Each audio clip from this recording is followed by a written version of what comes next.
Aqui estamos para mais uma aula do nosso curso de Teologia da Perfeição Cristã. Cumprimentamos a todos, que todos estejam na paz de nosso Senhor Jesus Cristo e amparados pelo manto protetor de nossa Mãe Santíssima. Iniciemos com a nossa oração ao Divino Espírito Santo.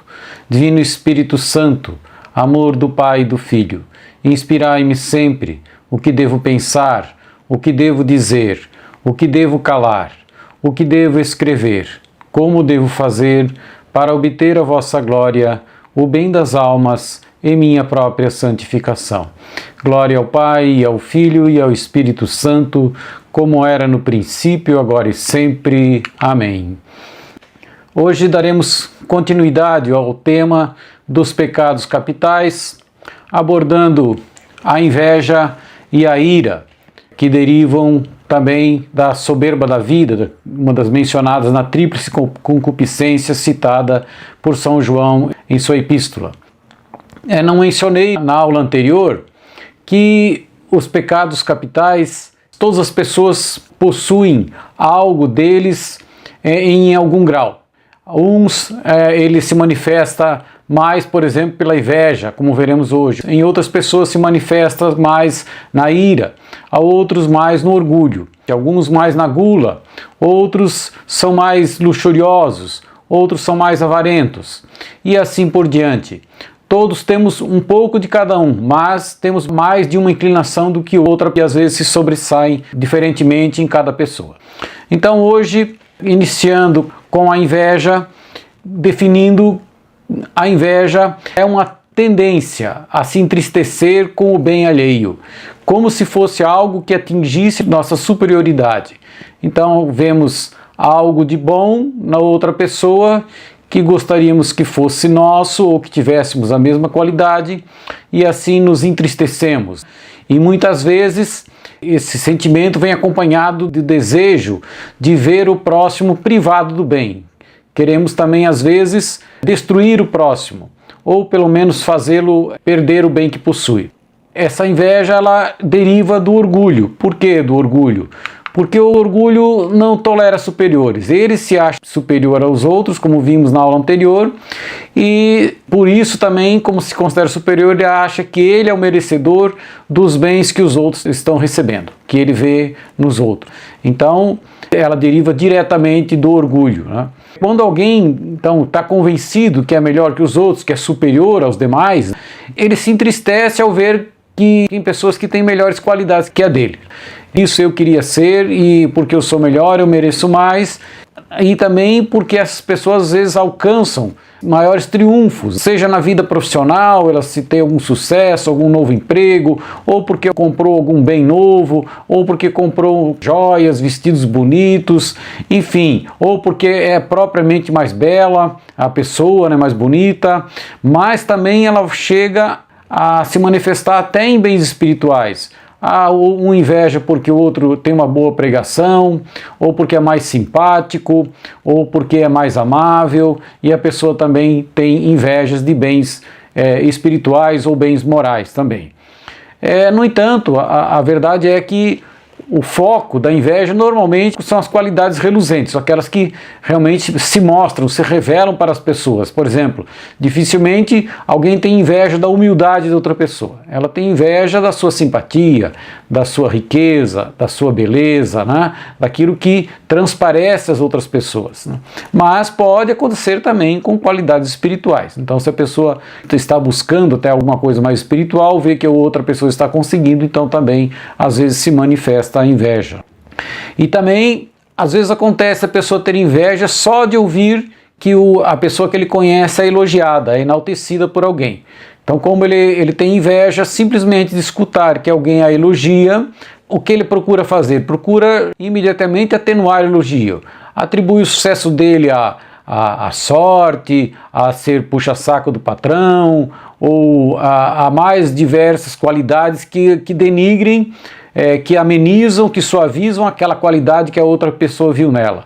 Ou seja, ataca com críticas, sempre tenta diminuir a pessoa invejada, para que ele talvez se sinta melhor com isso. Um sentimento muito destrutivo, muito ruim e por isso pecaminoso, né? Às vezes A inveja pode se confundir com ciúme, né? Mas ela é diferente do ciúme. O ciúme, você tem ciúme de algum bem que você possui e não quer compartilhar com os outros. Então, se você possui uma namorada, não quer que seja compartilhada. Até é lógico, mas pode acontecer com um amigo até, né? O amigo, você tem um amigo e não quer que o amigo tenha outras amizades, quer desfrutar dele o tempo todo. Ou você tem um bem e não quer que esse bem seja compartilhado. Por exemplo, você tem um carro e não quer emprestar o carro, não porque o outro há risco, mas simplesmente porque você tem ciúme do carro. Você não quer que ninguém use, ninguém mexa naquilo. Então você é ciumento dos bens próprios. E a inveja refere-se ao bem alheio, não ao bem próprio. Então a inveja, você tem inveja de um bem que não possui e que vê nos outros. E queria ter aquele bem porque se considera melhor e mais merecedor que o outro.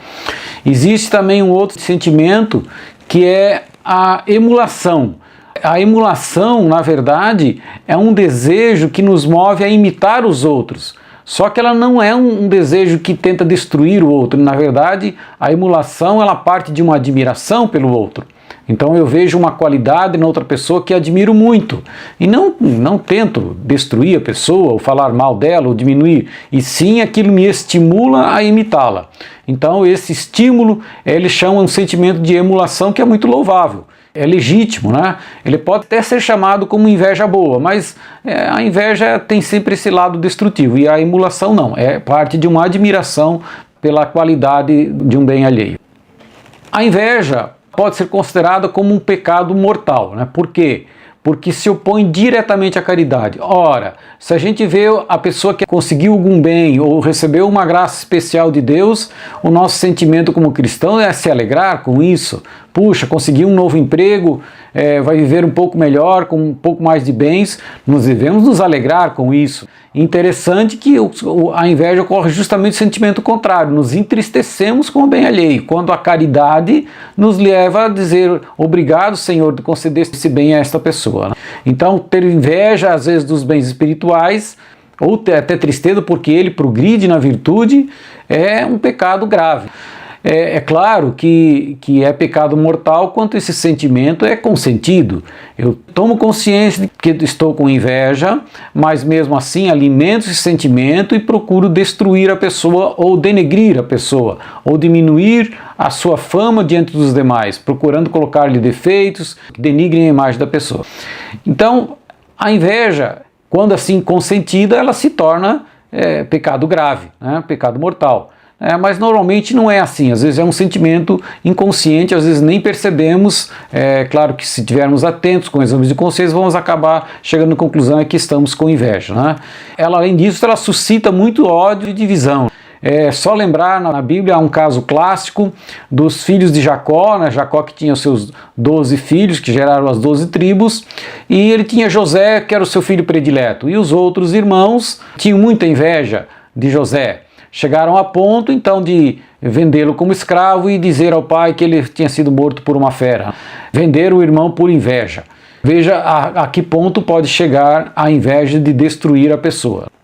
E também, às vezes, a inveja, quando ela é de bens materiais, ou morais, acaba gerando uma busca imoderada por riquezas e por honras, né? Então, a pessoa vê que a outra pessoa tem mais bens, ela quer ter também e acaba se embrenhando numa busca desenfreada por riquezas e às vezes também por uma honra equiparável à daquela pessoa que ela inveja. É interessante, uma vez eu vi contarem que em uma pesquisa feita nos Estados Unidos, se as pessoas se sentiam mais tristes porque ganhavam pouco ou porque ganhavam menos que os vizinhos. E foi quase uma unanimidade que as pessoas se sentiam mais tristes porque ganhavam menos que os outros, não porque ganhavam pouco. Vejam como há uma forte inveja nas pessoas. Elas não querem se sentir inferiorizadas, ou seja, elas acham que elas merecem tanto quanto os outros ou mais que os outros, e aí tem esse sentimento de tristeza pelo bem que o outro possui e ela não. Quando sentimos que estamos com inveja, isso já vimos com a reflexão, com o exame de consciência diário, acabamos percebendo, né? Então a atitude a ser tomada é, desde os primeiros movimentos, tentar esmagar, né? Rechaçar como algo vil, algo ruim em nós, e então tentar primeiro distrair o pensamento, ocupando com outra coisa. Mas a verdade, quando o sentimento nos invade, é algo às vezes difícil. Então, Existem também outras coisas, procurar diariamente orar pela pessoa invejada, rezar por ele, desejar-lhe o bem, desejar-lhe ser feliz diante de Deus e que tenha sucesso na vida. E também pedir a libertação desse sentimento ruim que está dentro de nós, pedir a Deus que nos liberte desse sentimento e também conseguirmos cada vez mais termos essa consciência de que somos irmãos, que somos membros do corpo místico de Cristo, né? E que em vez de ficar triste com o sucesso alheio, devemos até agradecer a Deus, devemos nos alegrar com isso. E isso é um sentimento da caridade, verdadeiro sentimento da caridade e do amor em Deus. E além disso, se vemos uma qualidade alheia, é justamente procurar admirar e com isso estimular a emulação, como eu falei. É o sentimento de procurar imitar aquela qualidade que vemos no outro. Como diz São Paulo, tornai-vos meus imitadores como eu sou de Cristo. Então São Paulo dizia, eu sou imitador de Cristo, seja meu imitador, ou seja, me tome como modelo, veja o que eu faço, é isso, né? Então termos esse modelo, essa admiração pelo santo e procurar imitar as suas virtudes. Bom, sobre a inveja era o que tínhamos para comentar. Agora, a ira. A ira é um desvio de um sentimento que é instintivo em nós e que nos impulsiona a defender-nos quando somos atacados, repelindo força com a força. Isso principalmente quando é a ira-paixão, né? Há uma ira-paixão e uma ira-sentimento. Então a ira como paixão é uma necessidade violenta de reação, motivada por um sofrimento ou contrariedade física ou até moral. Somos afrontados de alguma maneira, então reagimos com ira. Ou às vezes até mesmo sofrimento físico. Pisamos numa pedra pontuda, nos dói, damos um grito e queremos já chutar alguém, enfim, as pessoas que se perdem às vezes com esse sentimento. Sente esse impulso de descarregar essa ira às vezes sobre a pessoa, sobre os animais, até sobre coisas, né? Chutar a porta, chutar o cachorro, ou enfim, fazer qualquer coisa para descarregar aquela ira, aquela raiva que está se sentindo naquele momento. Então existe a ira também sentimento, que é um desejo de rechaçar e de castigar o agressor. Mas nessa ira sentimento, temos que convir que há uma ira legítima, que chama-se santa indignação, que é um desejo ardente comedido de impor aos culpados um castigo justo, mas comedido, que foi a santa ira que Jesus teve ao expulsar e virar a mesa dos vendilhões do templo. Ele se indignou com aquela profanação do templo, que era casa de oração, que estava sendo uma casa de comércio. Agora, essa santa indignação, para que não seja pecado, ela deve ser justa em seu objeto, ou seja, deve se ater simplesmente ao que está gerando essa indignação, e não a outras coisas, não se expandir para outras coisas. E também deve ser moderada no seu exercício, ou seja, suficiente apenas para coibir aquilo que está gerando a indignação, que nos vemos que é muito injusto, muito aviltante para nós. E além disso, ela deve ser também caritativa, ou seja, a intenção dele é sempre corrigir a pessoa para que a pessoa se conscientize que ela está errada e que volte para os caminhos do Senhor. Então ela deve ter essas três qualidades para ser uma santa indignação: ser justa, ser moderada e ser caritativa. E quando ela não considera essas três condições acima expostas, ela se torna assim um pecado capital, essa ira sentimento, um desejo imoderado e violento de castigar o próximo simplesmente. Você está com vontade de castigar e castiga muito mais, sem moderação, sem justiça à pessoa. Então nesse caso ela deságua num pecado contra a caridade mesmo. Pior, né? Muitas vezes a ira ela se junta com o ódio, que procura não somente repelir a agressão, mas quer exercer vingança. A pessoa quer, na verdade, se vingar da pessoa, né? Ela sofreu uma afronta, sofreu um mal e dizer, esse me paga, e vai lá e até planeja, às vezes, vinganças, ou exercita naquele mesmo momento, mas com uma ação muito superior à afronta recebida. No caso da vingança, essa ira é um sentimento refletido, até mesmo planejado e duradouro. Às vezes a pessoa vem anos e anos planejando como se vingar daquela pessoa e alimentando esse sentimento dentro dela, né? Ou seja, isso traz consequências muito graves porque não deixa a pessoa em paz nunca. É terrível o desejo de vingança. Existem também chamados graus de ira. Veja, a ira no início ela é simplesmente um movimento de impaciência. A pessoa, quando está acostumado já a orar, a fazer exames de consciências, ela toma consciência que é uma pessoa impaciente, irada, facilmente propensa à ira. Então ela começa muito cedo, o Espírito Santo já adverte mentalmente de que ela está perdendo a paciência. Então ela já sentiu interiormente que está perdendo a paciência, e esse é o primeiro movimento da ira. Então, quando estamos bastante atentos, já imediatamente desviamos nosso pensamento, pensamos em outra coisa, vamos para outro lugar, e aquilo as pessoas nem chegam a perceber que nós estávamos perdendo a paciência. Mas, num segundo estágio, a ira provoca agitação, traz uma irritação desmedida, né? Se manifesta às vezes por descontentamento, reclamações contundentes, gestos desordenados, às vezes elevação da voz. É um segundo estágio da ira, onde já se manifesta por atitudes nossas. E num terceiro estágio ela chega às vezes à violência, né? Não somente às vezes com palavras já exaltadas, já com xingamentos, mas também até por golpes, né? Bate na porta, bate na mesa, demonstrando claramente a irritação. Pode atingir ainda até o furor, que é quase uma loucura passageira. A pessoa já não é mais senhora de si mesma, já perdeu o controle, e realmente daí começa às vezes a fazer besteiras muito grandes, injustiças muito graves, magoando às vezes severamente as pessoas, gravemente as pessoas, porque perdeu a paciência. Triste é constatar que existem muitos casos desse tipo de pessoas que perdem completamente a cabeça. E ainda ela pode degenerar ainda essa ira num ódio implacável, né?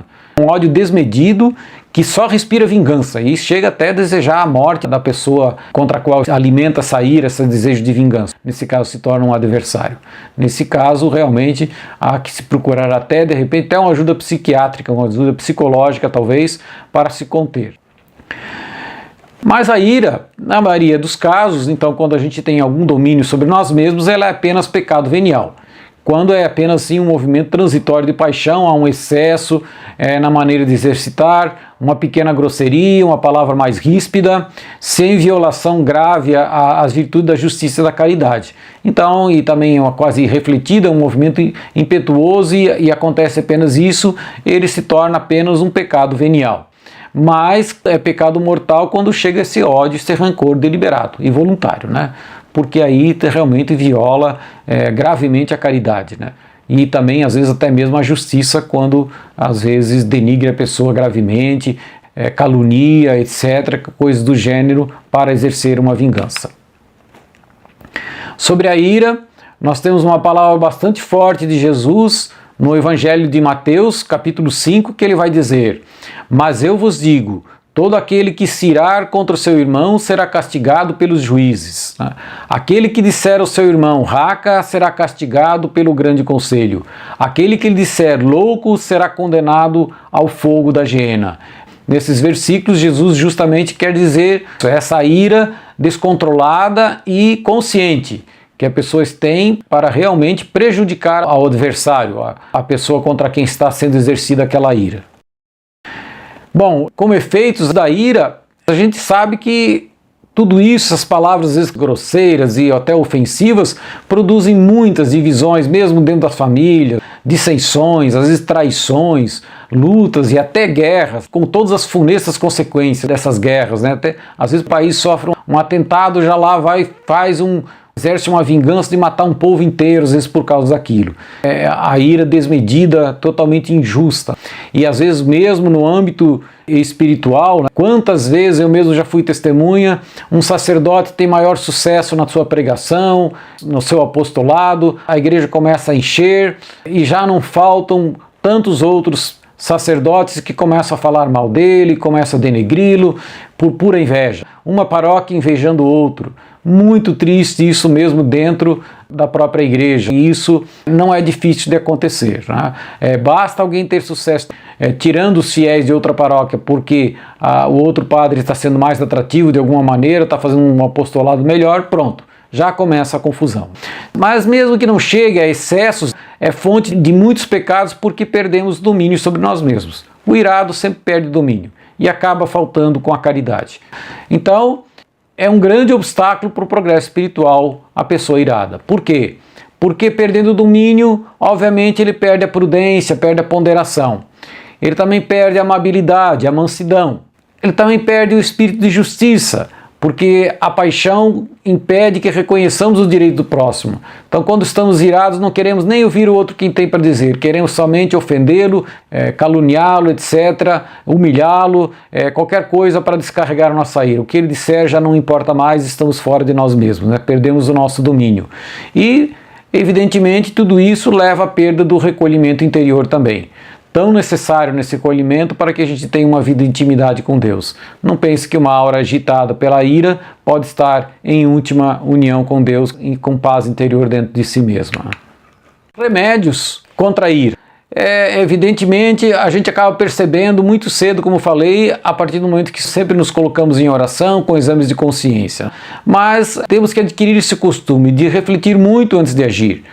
Percebemos que estamos já impacientes, automaticamente devemos agir no sentido de nos afastar daquele sentimento, ou até do ambiente, quando sabemos que isso pode nos fazer perder o controle. Nos primeiros movimentos dessa paixão da ira. Então, quando se apodera de nós, é melhor reprimir imediatamente, do que às vezes procurar regrar, procurar dominar. Se sabemos que não temos domínio, não adianta querer tentar regular. É fugir do ambiente ou da conversa, mudar de local para que aquilo passe. Porque por poucos passos às vezes que lhe damos, pronto, já falamos com grosseria, já gritamos com a pessoa, etc. É bom desviar a atenção de tudo que possa estimular a ira, né? Não ficar também até remoendo as coisas, procurar esquecer. A ira está muitas vezes também associada à falta de perdão. Temos uma mágoa contra a pessoa e isso nos faz irritar muito fácil. E também está associado justamente com a inveja. Invejamos a pessoa, às vezes, principalmente às vezes irmãos, às vezes tem inveja entre irmãos, né? Parentes próximos, né? Com isso, por causa disso, nos irritamos muito fácil. Então, orar pela pessoa novamente. Rezar por ela, desejar-lhe o bem e pedir a libertação. Pedir a libertação, que o Senhor nos dê um espírito de mansidão. São Paulo aos Efésios vai dizer: mesmo em cólera, não pequeis, não se põe o sol sobre o vosso ressentimento. Ou seja, do ressentimento, dar o perdão. Estar em cólera, pedir a paz do nosso Senhor Jesus Cristo. Pedir que tenhamos um coração pacífico, manso, que tratemos todas as pessoas com benignidade, com amabilidade, com doçura, com mansidão. Quando percebemos que estamos sendo dominados pela ira, então devemos pedir esse auxílio de Deus imediatamente, desviar essa atenção, se possível nos colocar em oração. Se ela produzir um movimento de ódio, de rancor ou vingança, só será possível curar totalmente pela caridade. Veja que é a caridade que acaba regulando. Quando amamos muitas pessoas, não temos coragem de nos irritar contra ela. No hino à caridade, lá de São Paulo, no 1 Coríntios, ele vai dizer: a caridade é paciente, a caridade é bondosa, não tem inveja. Um pouquinho mais tarde, a caridade não se irrita, não guarda rancor. Então, nem tem inveja, nem se irrita, nem guarda rancor. Tudo que abordamos na aula de hoje. E com isso, encerramos o que tínhamos para dizer. Obrigado pela atenção. Seja louvado nosso Senhor Jesus Cristo. Salve Maria, nossa Mãe. Muito obrigado.